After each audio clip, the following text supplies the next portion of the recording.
안녕하십니까. 오늘은 집 짓다가 이제 완전히 망가지는 사례를 몇 가지 설명을 드리고자 합니다. 종로구 숭인동 물건인데 지역적으로는 상당히 괜찮은 지역이죠. 종로구 숭인동이다. 이쪽에서 분양성 좋고 통매각한다 할 때 황금성도 좋고 그리고 임대도 잘 나가죠. 건축만 제대로 했다면 건축주는 참 해피할 텐데 집 짓다가 망가져 버린 사례입니다. 근데 왜 망가지느냐? 분양이 안 돼서? 임대가 안 나가서 망가지느냐? 그건 아니죠. 그건 아니죠. 대부분 90%의 경우는 시공사의 문제죠. 시공사의 문제다. 보통 공사하는 과정을 보면 만약에 공사비 5억 원의 약정을 했다. 근데 토지담보로 2억만 주세요. 그러면 2억의 현금을 받고 3억 원은 외상으로 하겠습니다. 외상으로 하겠습니다. 이런 식으로 예컨대 B라는 시공사가 약속을 합니다. 약속을 한다. 이 시공사는 2억 원의 현금이 탐이 났던 거죠. 그래서 2억 원의 현금을 받아서 하도급을 주는 거죠. 예컨대 골조업체한테 계약금 일부를 주고 공사를 맡기는 거죠. 예컨대 2천만 원 주고 공사를 맡겼다. 그러면 2억 원을 받아서 1억 8천을 유용을 한 거죠. 골조업체에서는 왜 돈을 안 주냐 얘기는 하겠지만 그래도 어떻게든 설득을 해서 골조가 올라갑니다. 골조가 올라간다. 결국에는 약속한 돈을 안 주니까 골조 공사도 중단되게 되는 거죠. 장기간 현장을 방치합니다. 그러면 건축주는 도대체가 어떻게 된 거냐 하고 따집니다. 근데 이리저리 핑계를 대다 보면 세월 가는 거 모르거든요. 결국에는 중간 타결을 하게 되는데 순순히 물러나지 않습니다. 내가 현장에 투입된 거는 추가로 2억이 더 있다. 그래서 2억을 줘야 물러나겠다. 그러면 2억 원을 언제까지 주겠다는 약정서를 써주죠. 공증까지 합니다. 그 상태에서 내보내는 거죠. 처음에는 아니 3억을 외상공사 하기로 했는데 너 왜 외상으로 안 해주냐 하면은 도곡계약서에는 외상이라는 표현이 없습니다. 그냥 구두로 약정한 거기 때문에 나중에 부인하면 할 말이 없습니다. 계약서에는 기성대로 지불한다 이런 식으로 쓰는 거죠. 구두로 외상공사를 약정한 거죠. 그래서 건축주는 어쩔 수 없이 또 골조 외상공사 한 것도 있고 어쩔 수 없이 2억 원을 지불하겠다고 약정을 하고 C라는 시공사와 두 번째 시공계약을 체결합니다. 그러면 C라는 시공사는 그냥 하는 게 아니라 어떻게 하든 사채를 얻어서라도 1, 2억 원을 만들어 주시면 나머지는 외상으로 해드리겠습니다. 이렇게 또 약속을 하는 거죠. 근데 C라는 시공사 특징이 뭐예요? 사기꾼, 더 큰 사기꾼이죠. 키 크고 목소리가 힐링되는 목소리죠. 잘생기고 그 다음에 예의 바르다고 했죠. 엄청나게 예의 발라요. 그 주식 사기꾼 그 이모식이 잘생겼잖아요. 이렇게 사기꾼들의 특징은 얼굴에 사기꾼이라고 써 있지 않습니다. 전혀 사기꾼 같지 않은 사람이 마음을 아프게 하는 거죠. 그래서 힐링되는 목소리로 얼마나 마음고생이 심하시냐고 건축주에게 한마디 던지잖아요. 막 눈물을 쏟아요, 건축주가. 그러한 순진한 건축주를 속여먹는 그 전문가들이 많습니다. 어떻게 하든 사채라도 얻어서 돈을 조금 마련해 주시면 제가 깨끗이 2달 내로 완성을 해 드리겠습니다. 믿고서 1, 2억을 주고 또 얘는 공사하는 척 하다가 대부분의 돈을 또 유용하게 되는 거죠. 그러면 나중에 D라는 시공사와 어떻게 하든 꾸역꾸역 해서 준공을 냅니다. 냈다 치자 이거죠. 준공을 냈다 치자. 그러면 손해배상을 청구한다 할 때 건축주가 B나 C를 상대로 손해배상을 청구한다. 지체배상도 청구하고 그랬을 때 건축주가 원고죠.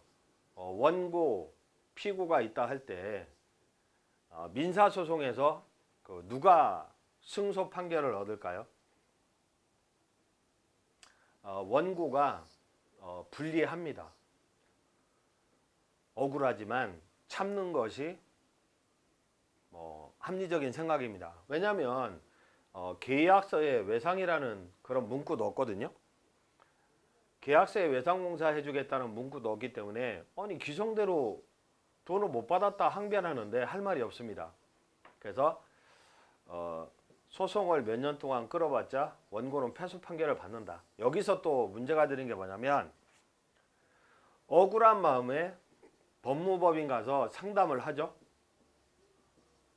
그러면 법무법인의 상담자는 뭐라고 합니까? 또 나긋나긋하게 위로의 목소리를 던지면서 얼마나 고생이 많았냐. 이 나쁜 놈은 응징을 해야 된다. 해서 사건을 수임을 받는 거죠. 수임을 받아요. 착수금 1,000만 원 주세요. 2,000만 원 주세요 하면서 결과적으로는 패소 판결을 받습니다. 승소 판결을 받았다고요? 어쩌다가 승소 판결을 받았다 하더라도 문제가 뭐죠? 피고가 자력이 없어요.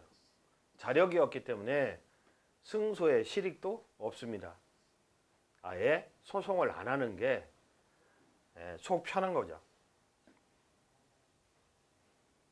자, 보시면 이 건은 현재 경매가 진행이 되고 있죠. 1차 감정가가 나왔네요.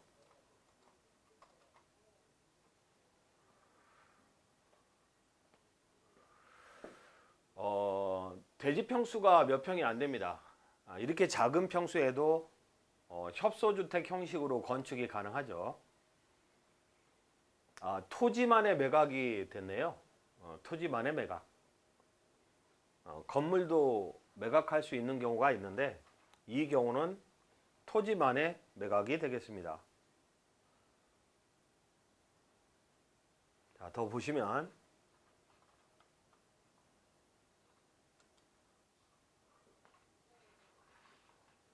이렇게 골조공사 하다가 말았네요.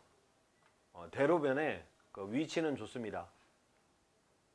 땅은 좁을지라도 임대는 걱정 없이 잘 나가겠네요.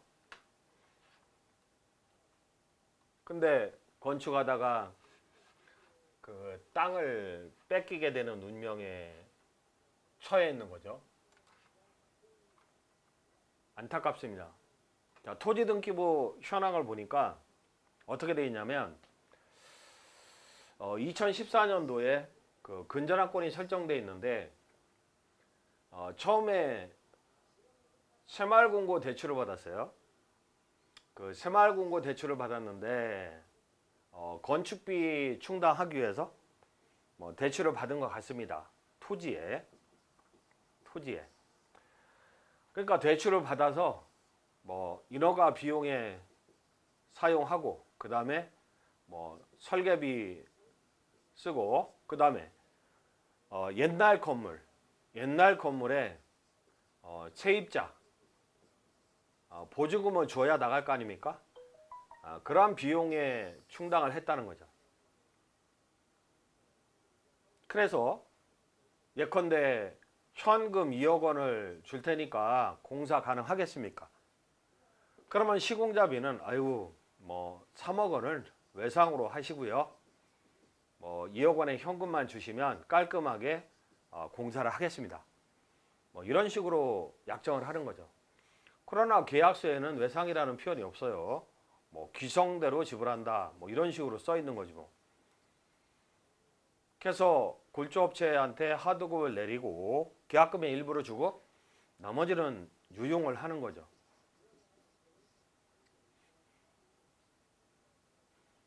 근데 보시면 2014년도 6월 달에 새마을공고에 저당권을 설정하고 돈을 꿨단 말이에요. 근데 2014년 12월 30일, 그러니까 6개월 후죠.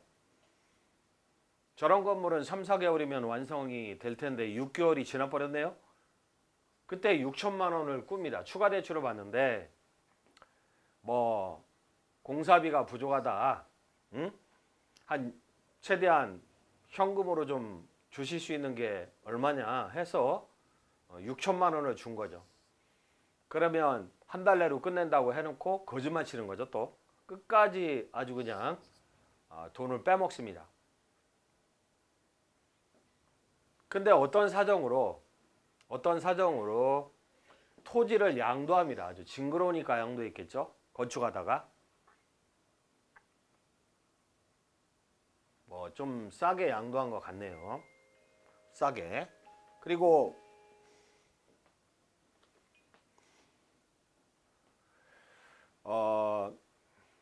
건축주 명의 변경을 했겠죠. 건축주가 A에서 B로 바뀌었다. 이런 식으로 신청을 했겠죠. 그리고 이 사람은요. 공사를 완성하기 위해서 대부업체로부터 융자를 넣습니다. 대부업체로부터. 뭐 C라는 시공사가 찾아왔겠죠. 얼마나 뭐 문제가 많으냐. 대부업체를 소개할 테니까, 그러니까 미준공 건물 전문 대부업체를 소개할 테니까 융자를 얻어주시면, 예컨대 3억 원을 얻어주시면 나머지 2억 원은 외상으로 공사를 해드리겠다 한 거죠. 철석같이 믿고 3억 원을 지불하고 딱 보니까 뭐 2억 원은 외상공사로 바뀌었다. 추정 히스토리입니다. 제가 건축주를 찾아가서 물어본 건 아니고 등기부를 놓고 히스토리를 추정해 보는 거죠. 근데요, 첫 번째 시공자도 사기꾼이지만 두 번째, 세 번째 시공자는 더 큰 사기꾼들이 많습니다. 왜냐하면 정상적인 시공자라면 남이 하던 건물 인수받아서 시공을 안 해줍니다. 저희 같으면 좀 마음적으로 마음이 아파서 안 된 마음에 그런 현장을 돈 주고 인수하기도 하고 또는 맡아서 시공하기도 하지만 보통의 시공자들은 그런 하자 있는 현장을 인수 안 하려고 합니다. 사기꾼이나 하니까 인수하는 거지. 역시나 돈을 챙기고 유용하고 공사하는 척 하다가 또 장기간 공사를 중단하게 되는 거죠. 그래서 어느덧 2018년입니다. 지방세 체납하죠. 그 다음에 3,500만 원 채권에 기해서 개인이 강제경매를 신청했어요. 2018년도에. 이 사람은 누구냐? 대부업체로부터 돈을 3억 원을 꿔서 주는데 나중에 부족하다 합니다. 좀 더 필요하다. 계속 공사가 중단돼 있으니까 건축주는 홀린 마음에 또 오랜 친구한테 또는 개인 친구의 친구한테 돈을 꿔서 갖다 바치는 거죠. 결국에는 나중에 개인 채권자가 이자도 안 내고 하니까 부동산 강제 경매를 집어넣은 거죠. 그 다음에 뭐 국세, 지방세, 4대 보험료 이런 거 체납하고, 그리고 대부업체 이자도 안 내니까 경매를 집어넣은 겁니다. 근데 저당권 설정할 때는 3억 2,500인데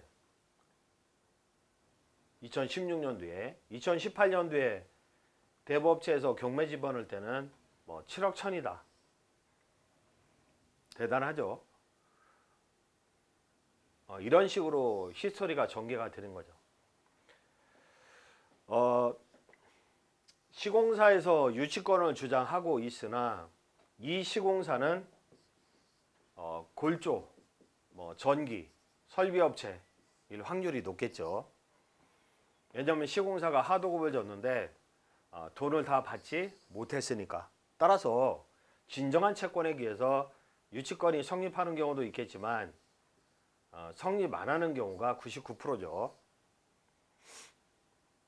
성립하는 경우도 있겠지만 유치권의 성립 요건을 다 갖추지 못해서 유치권이 성립하지 않는 경우가 많습니다. 그러면 이 사례는요, 지금 골조가 이렇게 서 있고 토지만 경매 집행된 거 아니겠습니까? 토지만. 그러면 토지를 낙찰 받아요.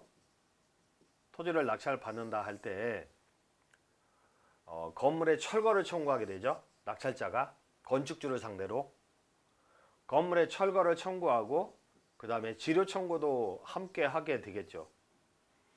그러면 이 사람은, 건축주는 2014년도에 건축을 시작했는데 지금 2017년도에 경매가 2018년도에 경매가 진행이 됐고요. 그 다음에 지금 2019년도, 2000년도 이렇게 가는 거 아니겠습니까? 2019년, 2020년. 또 토지 낙찰자로부터 철거 청구당하고 지료 청구당하고 이렇게 세월을 보내고 있는 거죠. 그러니까 6년, 7년 이상 속을 썩고 있는 거죠. 속을 썩고 있는 거죠. 그리고 세무서한테 통지받고 4대보험공단 늘 돈 내라고 통지하고, 그 다음에 골조 전기업체한테 고소당해가지고 검찰청에서 오라마라 통지받고, 그러니까 집에 퇴근하면 문짝에 이러한 편지들이 뭐 부재중 도착했다, 부재중 뭐 딱지, 우편물 딱지가 계속 붙어 있어요. 더군다나 법원에서 온 통지문은 집행법원이라고 빨간 글씨로 써 있단 말이죠. 그러니까 이분은 전재산이나 다름없는 부지일 텐데 거기에 건축 좀 해보려다가 땅도 날라가게 생겼고, 그 다음에 정신병까지 걸리게 생겼고, 친구한테 돈 꿔서 친구들도 다 떨어져 나가고 신용도 잃게 되고 해서 돌아가시는 분들도 여러 건을 제가 봤습니다. 이렇게 건설 관계 사기꾼들은 사람의 마음을 가장 아프게 하는 사람들이죠. 사기를 치더라도 자기 재산의 일부를 사기 당하는 경우가 많잖아요. 근데 이거는 전 재산에 대한 사기를 치는 거죠. 근데 마땅히 국가 정책적으로 소규모 건축 분야를 뭐 통제나 뭐 관리하기 위한 그런 시스템이 없다는 거죠. 그래서 닥터 빌드라는 뭐 사이트도 만든 이유가 이런 건축의 위험성에서 좀 해방해 보고자 그러한 시스템을 만들게 된 겁니다. 오늘은 건축의 위험성에 대해서 사례를 통해서 말씀을 드렸습니다. 감사합니다. 이제 집 짓다 10년 늙지 말자. 건축 위험 관리, 설계 건축 비규견적 플랫폼 닥터빌드.